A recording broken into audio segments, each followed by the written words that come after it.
Getting started on the ball joint group buy.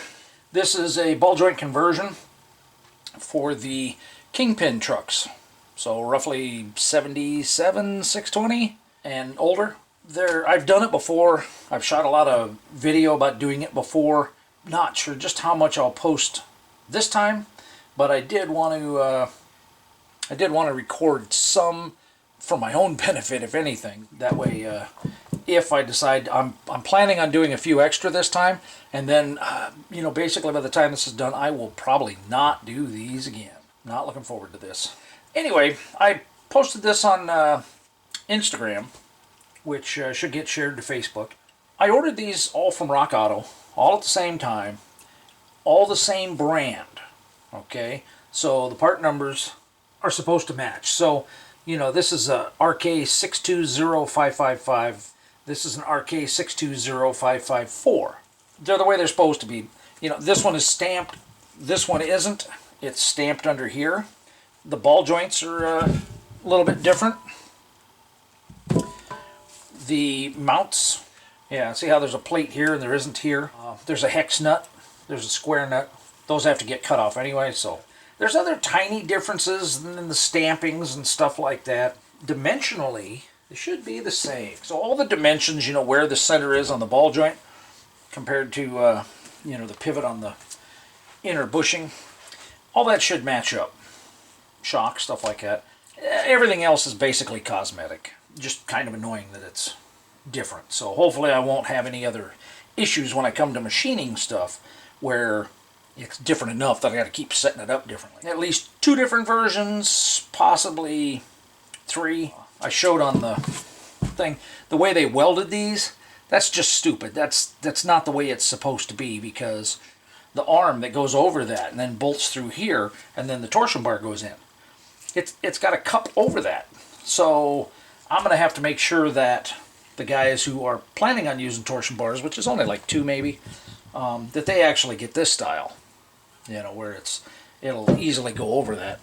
Getting these boots off, I'm putting my palm on here and I'm using my fingers to pull up on the cup, okay? And then I'm just coming in here and just suggesting to it that it goes along. And up it comes. I'm sure I've showed it already, but let's see if we get another good take. Just kind of walking it up there, getting a better grip on it, and off it comes. Piece of old cake. Not all of them have been that easy, but most of them. Most of them. So,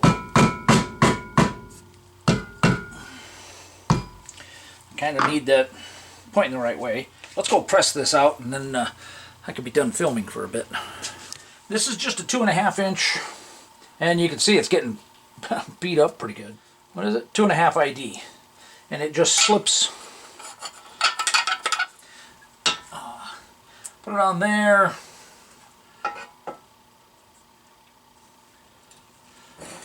So then I get it somewhat centered under there.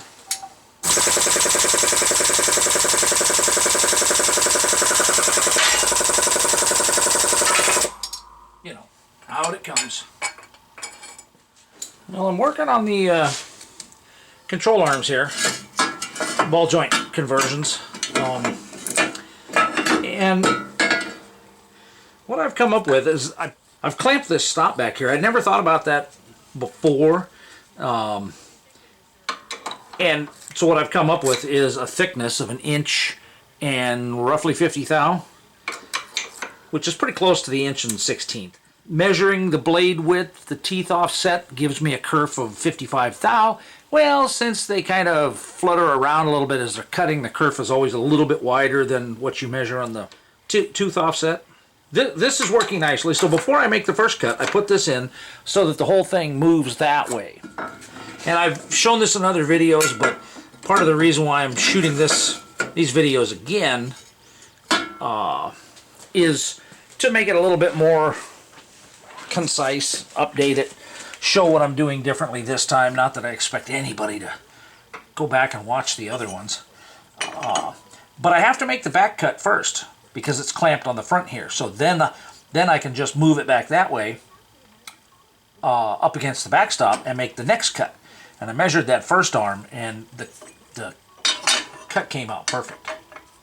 So, anyway, I got to make sure I don't encroach in on. I did one cut with coolant, one cut without. I think I'm going to do this one without. We'll see what happens, because the coolant just runs down the channels and out onto the floor everywhere. It doesn't drain back into the machine.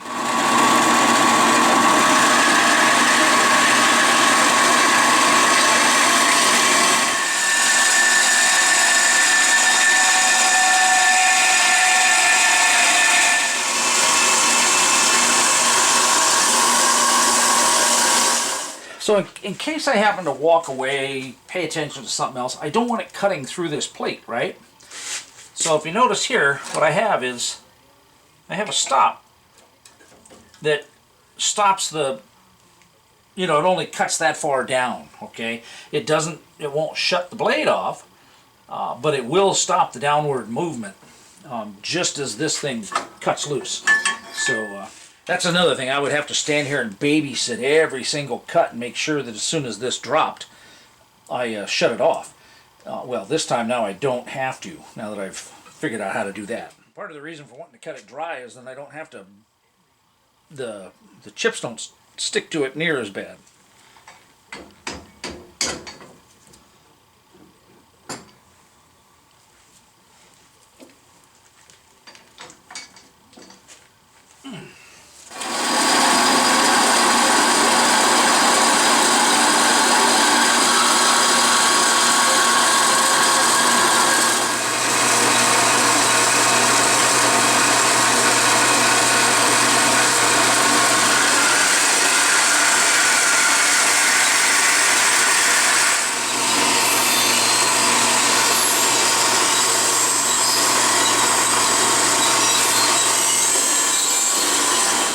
I'm just taking that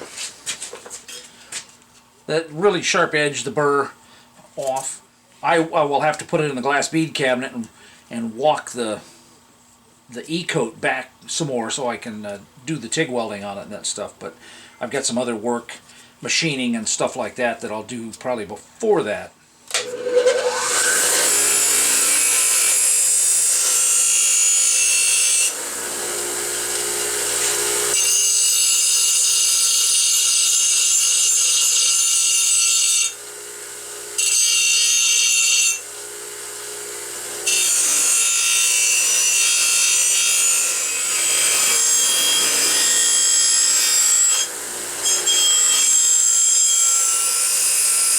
Now I need it to, it doesn't, when you clamp it in, it's clamped down on this. So I need to lift that back end up just a bit.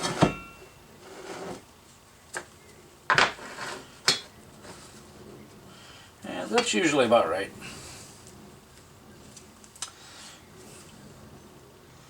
And I'm just kind of checking it. Nice.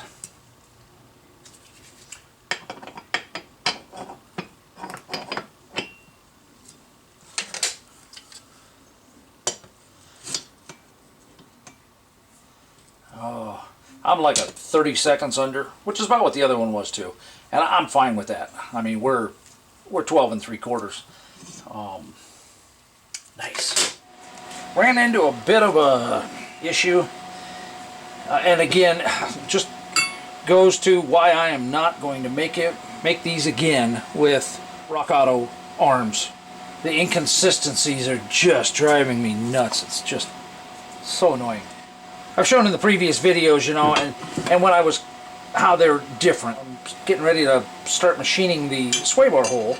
I can't take a measurement from the front because that distance here moves. So I need the distance from the center.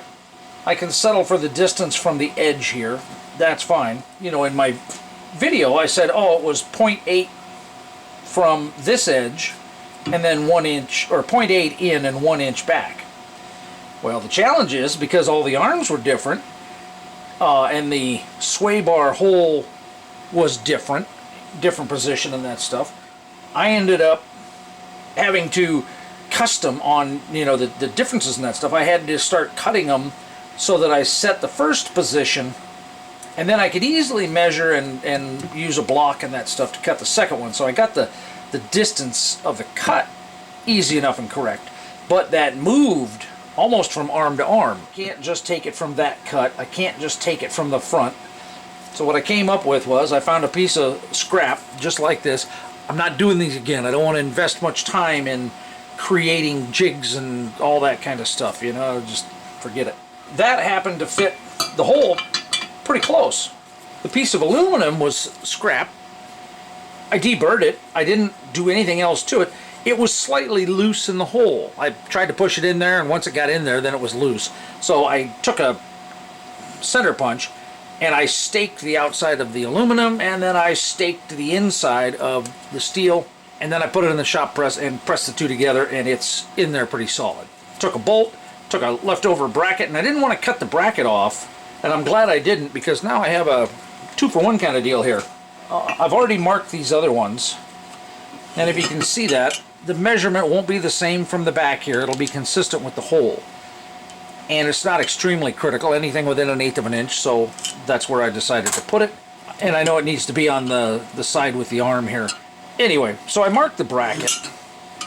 That allows me to mark that. Well, then I also bent the end over and marked it, and now I can just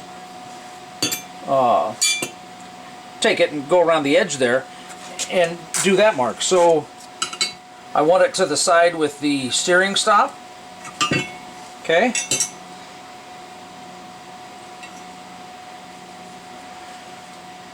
And what's going on here is part of the frustration with the inconsistencies.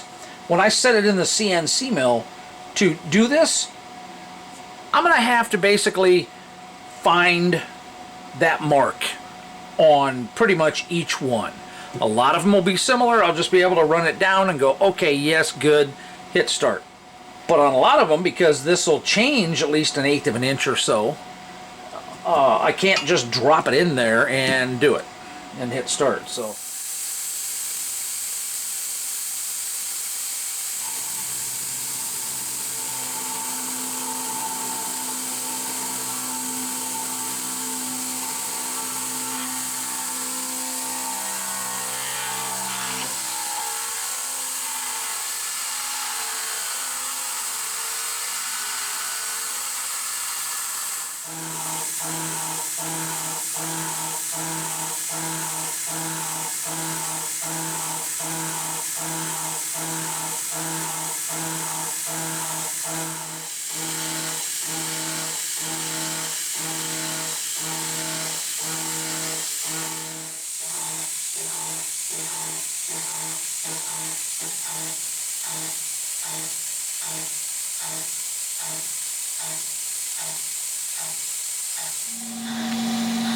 I like that.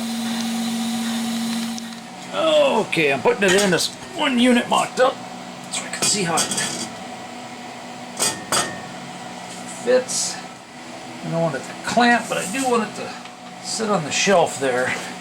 And then I can move it basically as close as possible there, because it's gonna be tight. And even though my vices aren't perfectly in line, they should be pretty, they're not in line this way on the y-axis. They should be pretty damn straight parallel, you know, on the x-axis. With the aluminum and the serrated jaws, stuff like that, there should be enough little wiggle give in there kind of thing to be able to do that. Then the question is, you know, when I bring that tool down on here, will there be enough room? Will I have enough X travel to scoot over there? So that should give me at least 1 inch or so of yeah, there's easy 1 inch there of X travel, because that's really about all the farther I have to go. So I shouldn't have any problems with the limits. And it's also a matter of, once I get the hole in here that I'm referencing, putting the pin in, the sun bolt, then all of my zeros will be the same, because I'll be referencing all the arms to that center hole with the sun bolt. So I should only have to set up, you know, like G54, and I won't have to go find it every time. That'll make this operation so much faster. I won't have to keep putting the hammer in to find center on that. I just have to do it once in the beginning. Okay, now I gotta locate this again, and I've pointed it out already, but that hole doesn't center very well. But this, that's pretty darn close. Okay.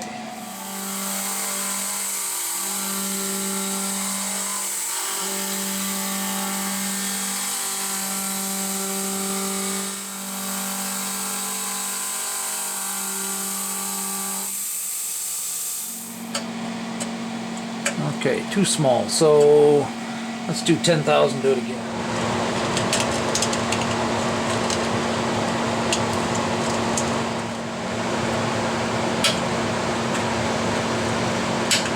Okay, looks like I need to get rid of the burrs not going down inside. So I think I basically just need to go ahead and get rid of the last 10 thousandths there. Alright, I ran it again, removed the last 10 thou of stock to leave, and yeah, I'm liking that. So if I leave that in there, this should drop right in. Yeah, nice. Well, there's still some spot welds there. I've had to do this before. Hopefully this will come off nice and easy. We'll see.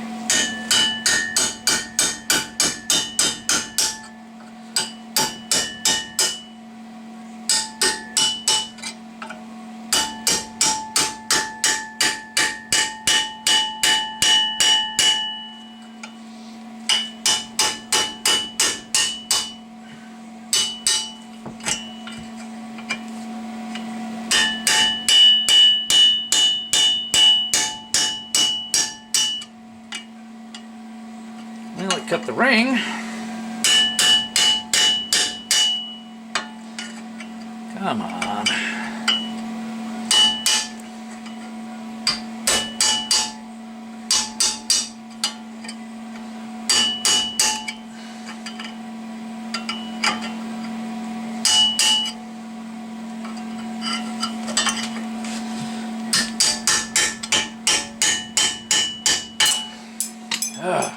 I've said it once, I've said it a bunch of times. I am not friggin' doing it this way again. So when I grind this area clean for the welding and that stuff, that'll get ground down at the same time. I'll have to grind both sides. And then the cup gets welded on from the inside to take up that extra space. So I'm sure there's some burrs and stuff like that. Yeah, banging it around there. That'll get cleaned up, and then that'll sit in there just right like it did when I was on the outside. Don't want to weld it to the outside. That would be bad.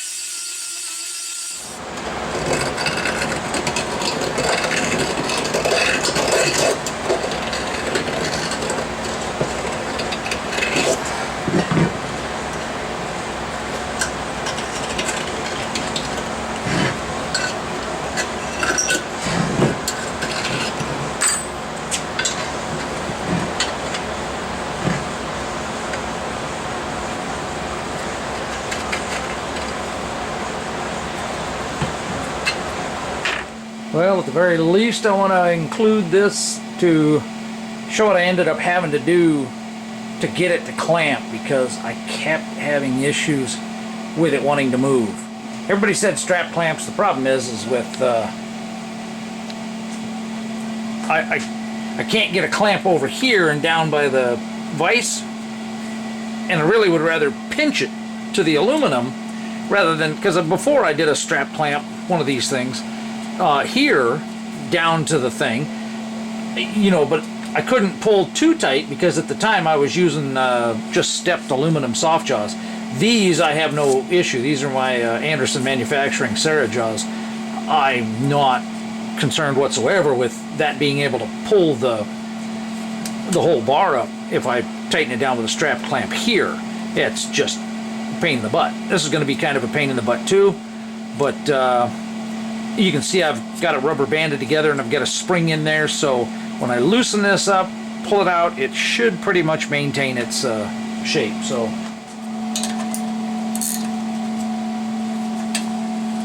okay, I should be able to just set that aside.